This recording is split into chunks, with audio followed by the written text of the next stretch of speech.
Hello बच्चों, let's read the question. The question says that equal volume of oxygen gas and a second gas weigh 1.00 and 19/8 gram respectively under the same experimental conditions. Which of the following is the unknown gas? तो यहाँ पर आपको बोला गया है कि oxygen gas और एक कोई दूसरी गैस है, उसका क्या है आपका इक्वल वॉल्यूम्स कहाँ पर मेजर किया जा रहा है 1.00 एंड 19/8 ग्राम्स पर मेजर किया जा रहा है। एक्सपेरिमेंटल कंडीशन दोनों के लिए क्या है, सेम है। आपको बताना है कि अननोन गैस कौन सी है। एक गैस तो ऑक्सीजन है, तो अननोन गैस यहाँ पर कौन सी है। तो यहाँ पर हम सबसे पहले की कॉन्सेप्ट लिखेंगे। So here the key concept is Avogadro law हमारा क्या कहता है, according to Avogadro law, Avogadro law it states that कि सारे गैसेस का जो इक्वल वॉल्यूम्स होता है same conditions of temperature and pressure, उसमें क्या होते हैं, इक्वल नंबर ऑफ मॉलिक्यूल्स होते हैं। So it states that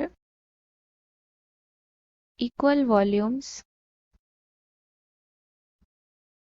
of all gases under the same condition of temperature and pressure of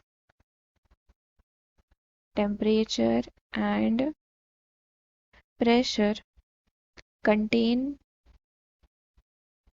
the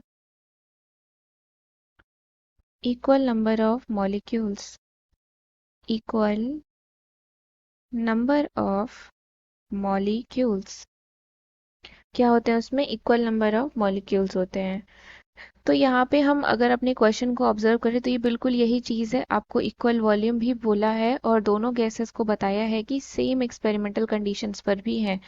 तो वो वॉल्यूम हमारा क्या हो जाएगा इसका मतलब। So according to question, so according to the question, volume जो होगा, volume of a gas is directly proportional to the number of moles, proportional to the number of moles।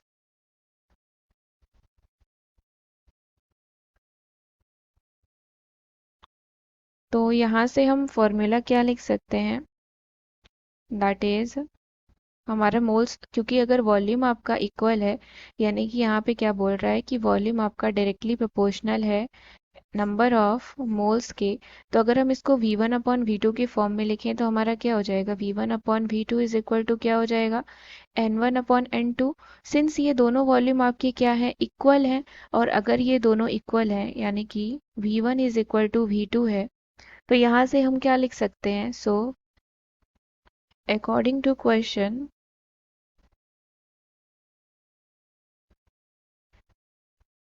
if volumes are equal